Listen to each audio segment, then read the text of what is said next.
เบิ่งสบายดีละมึงสบายดีละมึง โอ้นี่เฮียนบ่ได้แหละวันหนึ่งคนนั้นเด้วันหนึ่งนี่มาสอง มาซอง เลยโอ้กินข้าวแรงเบ้าสองคนบ่กินนี่บ่สาง กับสร้างก็กินอยู่นี่บ่น้องสิเลือกเอาบ่ห้องเอาห้องเบิ่งใดบ่เบิ่งเดิมเบิ่งพุ่นหรือเบิ่งนี่เบิ่งใดก็ได้น้องเด่นแล้วว่าให้เจ้าเลือกก่อนพุ่นน่ะเบิ่งนิ้วอ่ะไปน้องเด่นเบิ่งอยู่ข้างๆเนาะเพื่อนบ่ได้อีหยังเพื่อนบอกก็ไปนำเพื่อนแล้วตอนนี้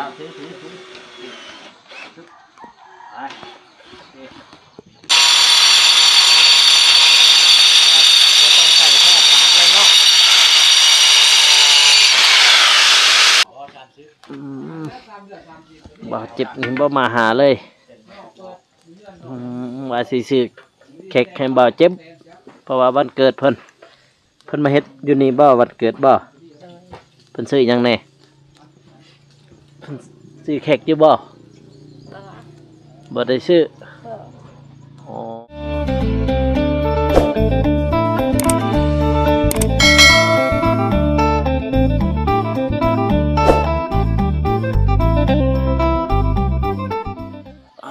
ที่โทพ่อแม่พี่น้องเอ้ยนี่ก็มาโหลดคลิปเนาะมองเก่ามองเดิมพี่น้องเอ้ยมองที่ว่ามีสัญญาณเนาะคือต้นอันนี้ฮะแหละพี่น้องทางหลังอันนี้เนาะเพราะว่าแต่ละเทื่อพวกทีมงานเฮามาโหลดคลิปก็คือแม่นว่ามองนี่พี่น้องเอ้ยเพราะว่ามองที่เฮาอยู่นี่ก็แบบว่ามันมีสัญญาณเลยเนาะประมาณ2ขีดพี่น้องเอ้ยดีเท่าตอนนี้ก็เบาโกอัปเดตให้พี่ให้น้องได้รับชมเนาะน้องอัปเดตอันนี้นี่แหละ YouTube นี่ก็คือเบาโกกันยังบ่ทันมีไม้พี่น้องเอ้ยเบิ่งถ้าเดือน YouTube ออกเดือนนี้บางที่เบาโกก็สิซื้อไม้เนาะฝากเป็นกำลังใจให้เด้อพ่อแม่พี่น้องเอ้ยนี่เท่านี่ก็หลังฝนตกพี่น้องเอ้ยมานั่งอยู่หม่องนี้เนาะหลังฝนตกจึงมานั่งมื้ออื่นจึงที่ไปทางบ้านน้องซาลีเนาะ FC ก็คืออยากให้ไปเห็นเนาะเพราะว่าทางน้องซาลีเฮาก็บ่ได้ติดต่อทางผู้ใดเนาะง่ายๆก็จังซั่นพี่น้องเอ้ยเฮาไปก็บางทีน้องก็อยู่บ้านบางทีน้องก็บ่ได้อยู่เนาะเพราะว่าบางทีน้องก็แบบว่าออกไปเฮ็ดเวียกมองที่เราเฮ็ดเฮือนนั่นแหละพี่น้องเอ้ยมองนั้นแล้วก็สิไปอัปเดตข่าวสารให้พี่ให้น้องได้เบิ่งเนาะทางบ้านน้องซาลีว่าเป็นจังไดแน่ FC ก็คงอยากให้ทางบ้านน้องเดิมนี่แล้วไวๆพี่น้องเอ้ยเพื่อไปต่อน้องซาลีเนาะเพราะว่าทางเพิ่นหันก็อัปเดตอยู่เด้อพี่น้องเด้ออัปเดตข่าวสารให้พี่ให้น้องได้เบิ่งอยู่แบบว่าเขาเจ้าปั๊มไม้เนาะปั๊มไม้หรือว่าง่ายๆคือพ่อเฒ่าเพิ่นปั๊มไม้6-7 ต้นมื้อนั้นพี่น้องเอ้ยเนาะแต่ว่าก็น่าจะบ่มีพิษมีหยังดอกพี่น้องทางบ้านน้องสลีหั่นเนาะบ่พิษอีหยังให้เขาเจ้าดอกเพราะว่าคนในบ้านนั่นเองปรับเนาะคนในบ้านนั่นเองปรับเพราะว่าเพิ่นก็อยากได้ไม้เนาะอยากได้ไม้มาเฮ็ดฟืนเนาะทางเพิ่นนั่นอยากได้ไม้ไปเฮ็ดฟืนดังไฟเนาะติโตแล้วก็พ่อน้องสลีเพิ่นพ่อเฒ่าเนาะง่ายๆพ่อเฒ่าเพิ่นบ่ได้จ้างเด้อพี่น้องเด้อทางนั้นบ่ได้จ้างเพิ่นหากับน้ำมันหันก็เป็นของพ่อเฒ่าเนาะแล้วก็แห้งหันของเราเองพี่น้องทางนั้นตอนนี้ก็มาแบบว่าง่ายๆมาอัปโหลดคลิปก็คงมืออื่นพุ่นแหละพี่น้องเอ้ยบ่าวโกสิไปอัปเดตให้ FC ทุกคนได้เบิ่งเนาะ อ่าเรื่องที่ว่าบ้านน้องซาลีครับก็คงสิอัปเดตมื้ออื่นพุ่นแหละเพราะว่ามื้อนี้ก็สิไปก็ค่ำเนาะถ้าว่าใกล้ๆแน่ก็ทางมันบ่เปรียวอีหยังหั่นเบาโกสิไปเลยมื้อนี้เนาะแต่ว่ามันเปรียวทางมันเปรียวเนาะทางนั้นเป็นตาย้านอีหลีพี่น้องเอ้ยสิ่งที่ย้านก็บ่ได้ย้านดอกสิ่งที่บ่เห็นย้านแต่สิ่งคนนี่แหละหลายกว่าทางนั้นพี่น้องเอ้ยเพราะย้านทางนั้นเพราะมันเปรียวเด้ทางบ้านน้องซาลีก็เส้นทางเดียวกันนี่เลยพี่น้องเอ้ยนี่ๆเส้นทางนี่เส้นทางนี่แหละเบิ่งติภาพบรรยากาศทางบ้านน้องเดิมพี่น้องเอ้ยมาอัปเดตต่อจากอีพีที่แล้วเนาะมาอัปเดตนี่ก็เป็นบ้านของช้างเนาะช้างแดงเพิ่นผู้ที่เฮ็ดเฮือนให้น้องซาลีพี่น้องเอ้ยนี่แหละเฮือนอยู่นอกเพิ่นว่าเนาะเฮือนอยู่ในพูนทางในพุ่นแหละFC ก็คือสิเคยเห็นดอกถ้าว่าติดตามช่องเบาโกก็คือสิเคยเห็นดอกเพราะว่าเบาโกเองเป็นคนไปรับสร้างในมือแรกเนาะที่ว่าสร้างเพิ่นมาเฮ็ดเนาะเบาโกนี่แหละไปรับเนาะอันนี้ก็เป็นโรงเรียนนะพี่น้องเด้อโรงเรียนประถมเนาะตั้งแต่ป .1 ฮอดป .5 นี่อยู่บ่อนนี่น้องๆเพิ่นยังลินไปออกปกพรเนาะนี่ในกล่องอาจจะบ่เห็นดอกพี่น้องนี่บ้านของสร้างเนาะหรือว่าเฮือนของสร้างปาที่โทปีนี่มองที่ว่าเฮาอัปโหลดคลิปก็คือมองนี้พี่น้องเอ้ยมองได้มีสัญญาณแม่นว่าอยู่มองนั้นเนาะง่ายๆจังสั่นพี่น้องปาที่โทนี่น่าจะเป็นงัวของสร้างที่บ่ปึ๊บกล่องอายักสั่นนี่จักหน่อยนึงเพราะว่า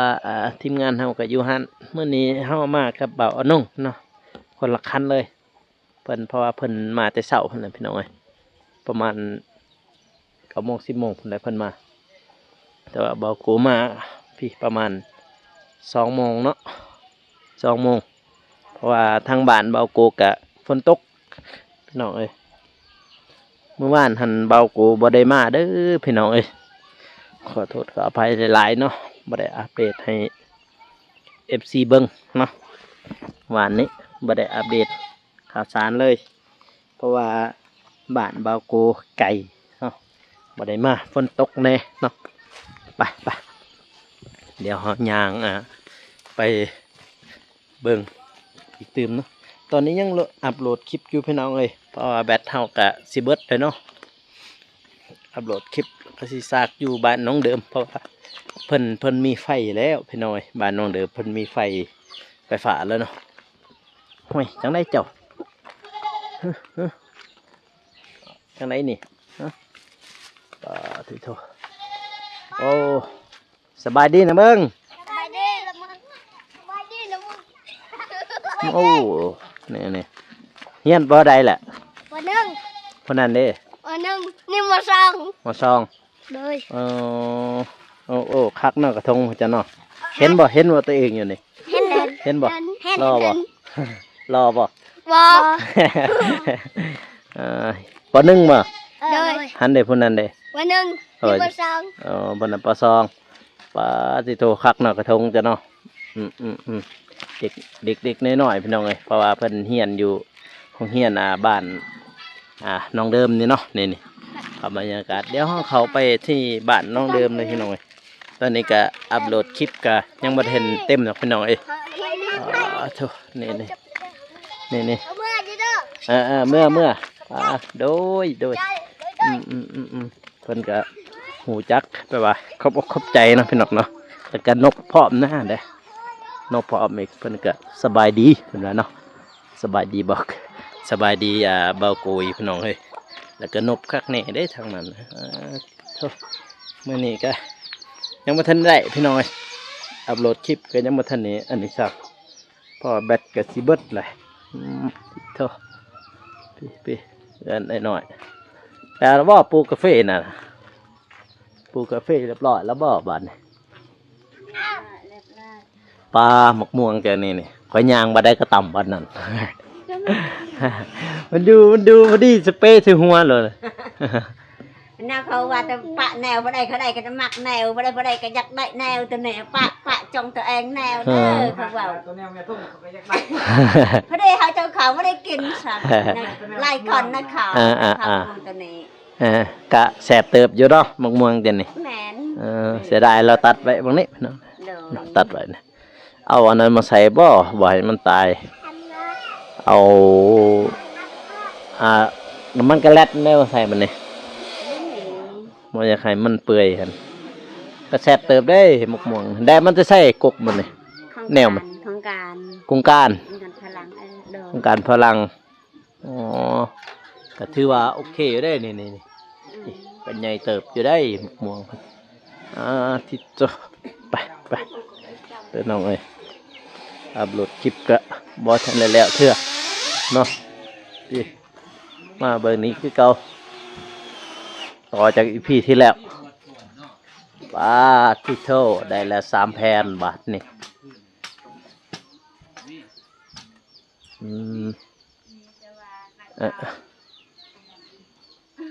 อัปเดตได้แล้ว3 แผ่นพี่น้องเอ้ยต่อจากอีพีที่แล้วเนาะ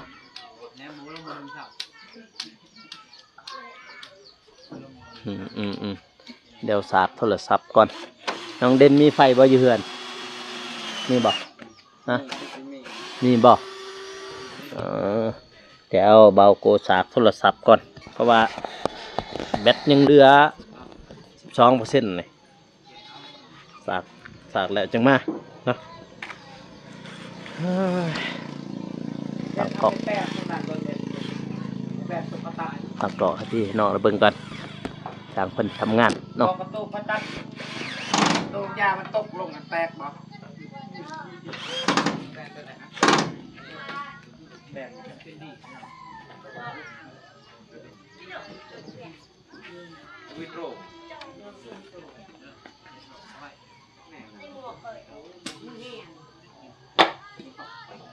ใช่หรือเปล่า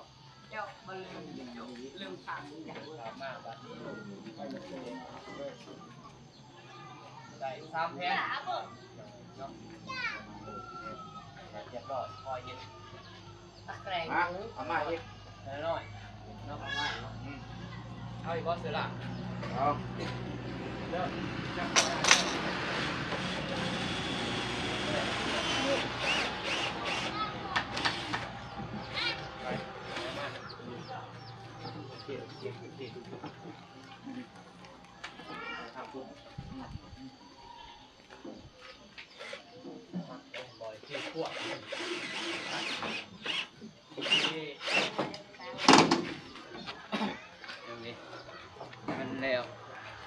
จมอันนี้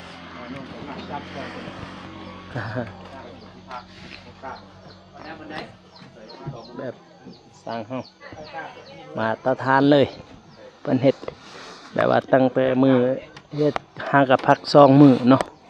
เป็นพักหนึ่งก็คือมื้อที่เขาย่อเสาเนาะเพิ่นพักมื้อนึงเนาะหลังจากนั้นอีกมื้อที่2แล้วเพิ่นมุมันก็พักเนาะนี่แล้วเพิ่นมุเพิ่นก็พักเด้อ มาขึ้นมาน้อยแต่แรง อ๋อที่ตัว แข็งแรงได้ใหม่เลยน้อยอยู่แต่แข็งแรง ฮึบเอา เด้อเด้อโอ้ที่ตัวมาพี่น้องเอ้ยมาต่อ ไปใช้บ่ตายหักหลัง สบายดีน้องเดิม ไอเดีย ต่อจากอีพีที่แล้วพี่น้องเอ้ยเมื่อกี้เพิ่นก็มาหาเพิ่นคือเก่าโอ้นึ่งข้าวพี่น้องนึ่งข้าวกินข้าวแรงเบ้า2 คนบ่กินนี่บ่สาง กับสร้างก็กินอยู่นี่บ่อ๋อสร้างเพิ่นก็กินข้าวอยู่นี่พี่น้องเอ้ยนี่ต่อจากอีพีที่แล้วเนาะพี่เพิ่นได้ผักกูดไปเก็บอยู่น่ะหม่องห้วยเอาเจ็บมาแล้วบ่ยังโอ้ยบาดเจ็บนี่บ่ได้เรื่องบาดนี่บ่เจ็บบ่มาหาน้องเดิม ว่าสิอวยพรวันเกิดให้เพิ่นนี่อยู่นี่นี่ มันน้อย เพิ่นบ่มาครับนึ่งข้าวพี่น้องเอ้ย บ่ก็บ่ฮักดอก นึ่งข้าวยามแรงๆเนาะ ส่วนช่องอันไหนมีขึ้นมีขึ้น ตะปูซองดอกอยู่แล้วบ่ฮักดอก นี่เลยบอกปลอดภัยมาก่อนได้เห็นยังจะประมาณ นึ่งข้าวพี่น้องเอ้ยเขาอยู่ที่บ้านน้องเดิมเนาะที่โตป่าน้องแหนมบ่กระพริบเลยเฮือนใหม่นี่ โตน้องสิเลือกเอาบ่ห้องเอาห้องเบิ่งใดบ้านน้องเดิมเบิ่งพุ่นหรือเบิ่งนี่ ได้ก็ได้ เบิ่งใดก็ได้น้องเด่นแล้วว่าให้เจ้าเลือกก่อนพุ่นน่ะ เรื่องนี้ เบิ่งนิ้วอ่ะ โดย ไปน้องเด่นเบิ่งอยู่เบื้องทางเนาะ โดย อืมแต่กลางคืนก็มีอยู่บ่เขาเกี่ยวทางนี้อย่างเส้นทางนี่กลางคืน กัน บ่ช่วงจะนอนช่วงนั้นนะมีบ่ แม่ มีบ่ แม่ บ่ใหญ่นังดอกเนี่ยนักไล่หูนี่แหละนี่เนี่ยนักไล่หู สร้างรางก่อน ตกแล้ว น้องเดิมเพิ่นว่าสิเอาเบิ่งนี้พี่น้องเอ้ย มา เบิ่งแจเบิ่งนี้ บ่เจ็บ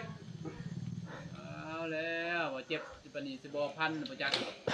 จมบ่เจ็บ จมหาบ่เจ็บมื้อนี้ เรากำหนดแปด สร้างขี้นอดบ่เจ็บบัดนี่บ่เห็นบ่เจ็บเพิ่นว่าเลือกเบิ่งนี่ก็ดีน้องเดิมเลือกเบิ่งนี่พี่น้องเบิ่งพุ่นให้น้องเด่นให้จะอยู่เบิ่งนั้นแล้วว่ะ สร้างมาตรฐานเฮาไปเฮ้คือบ่สากบ่เอานุ่งบ่เอานุ่งคือบ่สากไม้กันสั่นจะอยู่ไหนมีไฟอยู่อ๋อ ว่าเรียนบริษัท เอามาตรฐานสร้างเฮานี้ทุกสัดทุกมุมเด้อเชื่อแล้วบ่าสีบ่เข้าระวังเด้อสีว่าเด้อ เสืออยู่สร้างในมาตรฐานนะเขาว่าทุกซอดทุกมุม นี่มา เขาว่า ทานอยู่เป็นน็อตดิ ว่านักเติม ที่ปานนี้มาถึง ตามยึงมันซื่อๆนะเต้เงียงซ้ายเงียงขวาเต้จะนอนเขาเบิ่งมันเงียงคือมันย่างไป มาตรฐานนะบาดเลย จะนอนมันมาสับ เด กาแฟ โอเคอยู่เป็นน้องเอ้ย ดังกันแล้วพอแล้วพอแล้ว พอแล้วเมื่อยแล้วคนว่า คือว่าทุนเติบเด้เนาะแบต แต่เสาคนบ่ บ่เปลี่ยนเลยนะ เปลี่ยนแล้วบ่ เตือน มาตรฐานบาดนี่ ขนาดนี้โอ้ จะบอกตัวนี้ต่อไป พี่สลับกันน้อยเบิ่งหนึ่งสั้นเบิ่งหนึ่งยาว เนี่ยเนาะ มันต้องสลับกันได้ สิร้อยเนาะ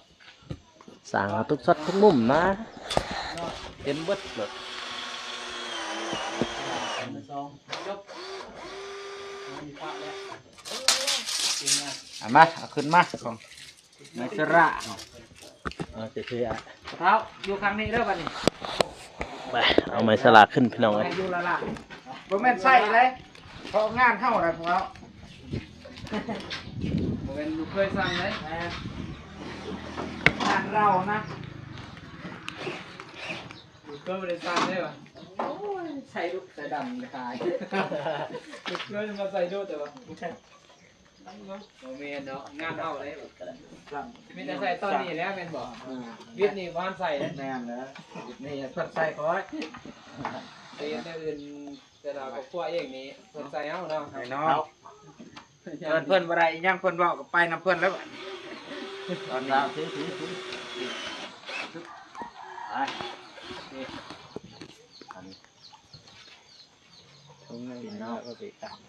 แทนที่ กริบมา ที่บ่อันที่ที่แล้ว1 2 3 4โอ้ยหักเด้ ลงไปได้ไปได้นวด มันตก เมียนย่างกะยาเนาะบ่ว่าไม่บ่ว่าคน ไม่นี่คันว่ามันงามก็เฮาก็จับอ้อยมันก็พันแหละอยู่ใส่ละแม่ คนที่กันเหรอ คนคือกันนะเฮาคันเฮาขี้ร้ายเอาคนงามโอ้ยเอาใจมันแหละ ปล่อยจับอย่างนี้เหรอใช่เพิ่นนั่นเนาะ เอามันนั้นบางคนกันมันเมียงามอีกพวกหลายๆ น่ะไปหน่อยบ่ นั่นแล้วก็คือเขาเว้าหั่นแหละก็เจ้าต้องเอาใจเขา เอาเมียงาม เขา เขาเว้าเลยเด้ พวกงามเมียขี้ร้ายอีก แม่นบ่เป็นยังไงเพิ่นบอก เอาเป็นคน นี่มา โอ้ยเนาะแมทก็ดิพี่บอกว่าลายก็ส่งลายเอามีลาย เอาขึ้น ถุงลาย ย้อนเบาหน่อยเพิ่นบอกเลี้ยงวะ ตีหาเอาหน่อยอีกบาท บ่นอนมานิโซ หมอลำบ่ โอ้สุดยอดแล้วเพิ่น ห้องเพลงม่วนบ่ งาน โอ้ องค์เดือดตามหาเมีย บริจาคเพิ่นบ่ออกเพลงนี่ โอ้ยแล้วนี่เบิ่งรถวัดขึ้นเฮือนนะน้องเดิมนี่3มื้อนี่เพิ่นบ่เมื่อแล้ว บ่เพื่อนเนาะ เพื่อน ดีใจเนาะดีใจแทนเพิ่นดีใจแทนน้องเดิมน้าสาวเนี่ยเด้อน้าสาวเลย เช้าเลย น้าสาวเดิม เพิ่นเศร้าบ่กี่โมง5โมงแล้วเดี๋ยว เดี๋ยวมองกลาง ให้เบิ่งสร้างพอตัด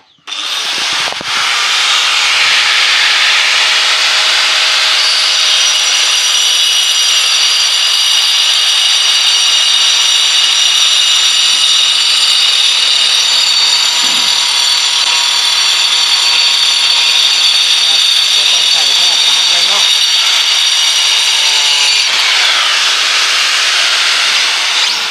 มีแค่ปากมาเด้อ อ๋อ บ่ได้ได้นี่พี่น้องเนี่ยอันตรายหลายเด้อ เต็มปอดเต็มใส่เต็มพุ่ง เต็มปอดติสร้างเต็มปอดรอดแล้วเนี่ยถือผ้าอัดปากให้เรา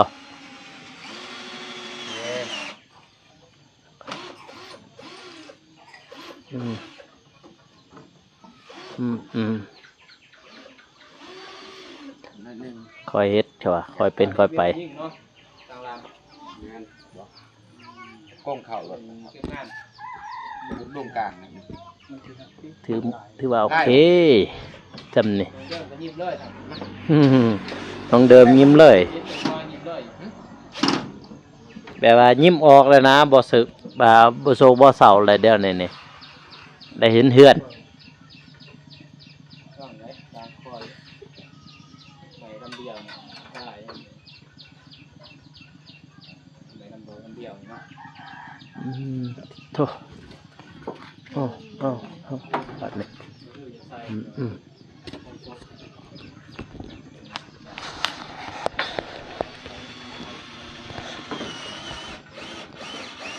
มื้ออื่นก็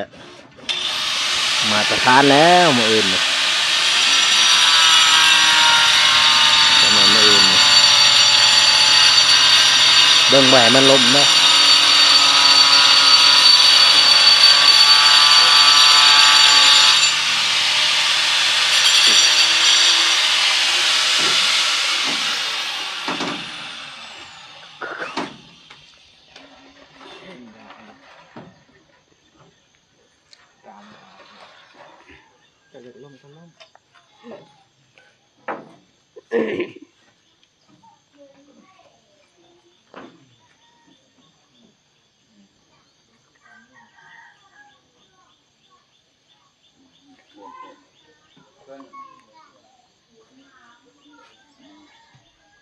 ว่าแบบจะยิงใหม่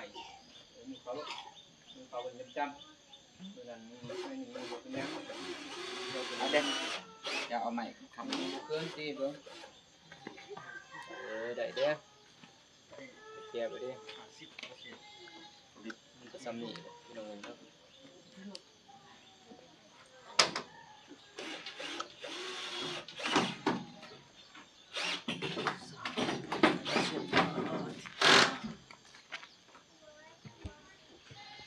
พี่ เป็นหยังอีกบัดนี่ลงไปโอเคคือว่าได้56%ไอ้ไปถืออยู่พุ่นไปมองเฮาอยู่มื้อนั้นเด้อให้น้องเพิ่นไปอัปโหลดคลิปให้พี่ให้น้องได้เบิ่งเนาะเสร็จบัดนี้เมียโทรหาแล้วบัดนี้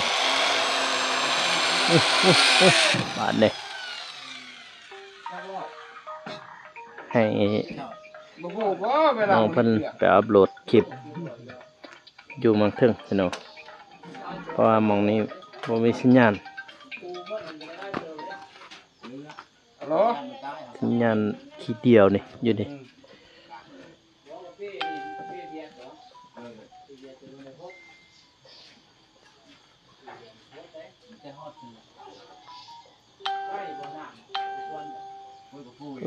ก็แต่ว่าเปิดสัญญาณนี่ติ้งๆรถความแจ้งเตือน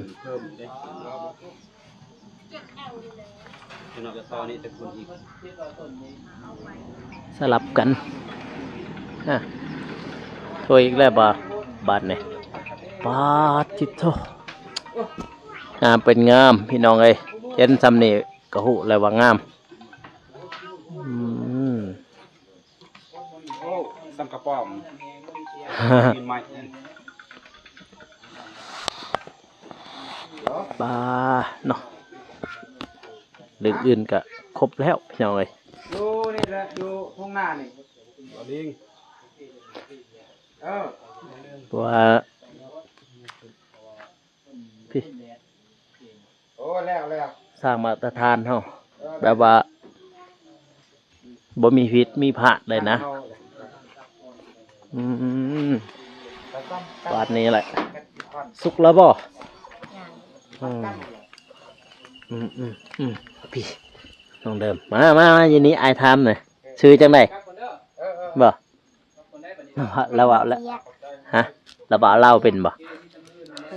ชื่อจังไดนางเจี๊ยนางเจี๊ยนางเตี้ยอ๋อพ่อแม่จะใช้ฮะเป็ดให้อยู่ใส่เหือนจ้ะอยู่พุ่นบ่แถวเหือนชาวชินหันบ่ชาวชิมหันบ่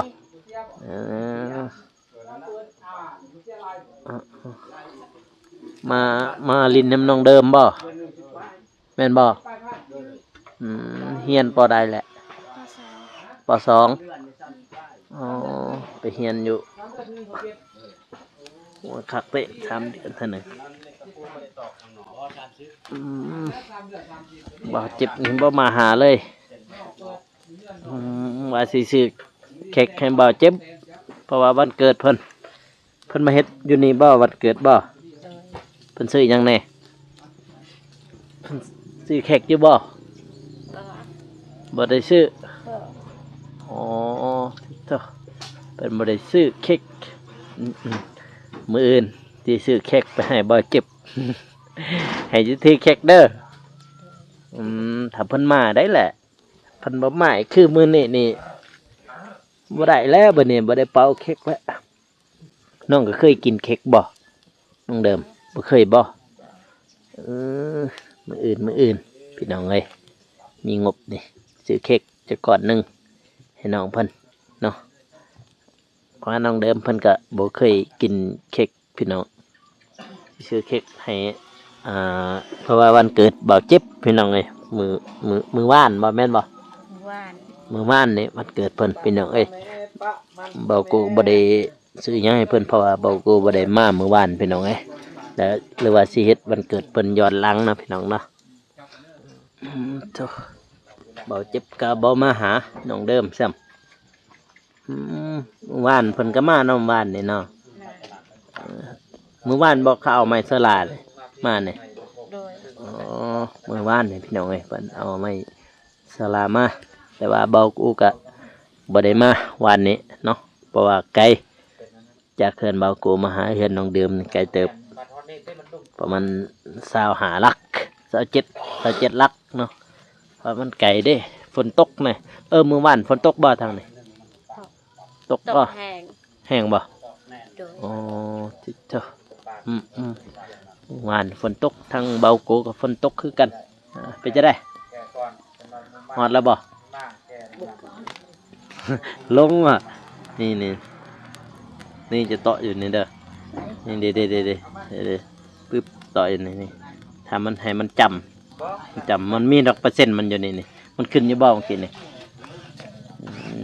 ตัวให้น้องเพิ่นอัปโหลดคลิปไปปะโทรศัพท์อยู่หั่นพี่น้องเอ้ยได้บ่มาถืออ้ายไปนี่ถือน้ำอ้ายเด้อ ขี่ดำล่างลบมันก็พัดใส่หน้าหมดนั่นเนี่ยเนาะให้เพิ่นสอนบ่มันจังวิทย์ลม ไปสม เออ ระวังทีเดียว มันล เด้ ม อ ก็ตั้มเพิ่นแล้วอู้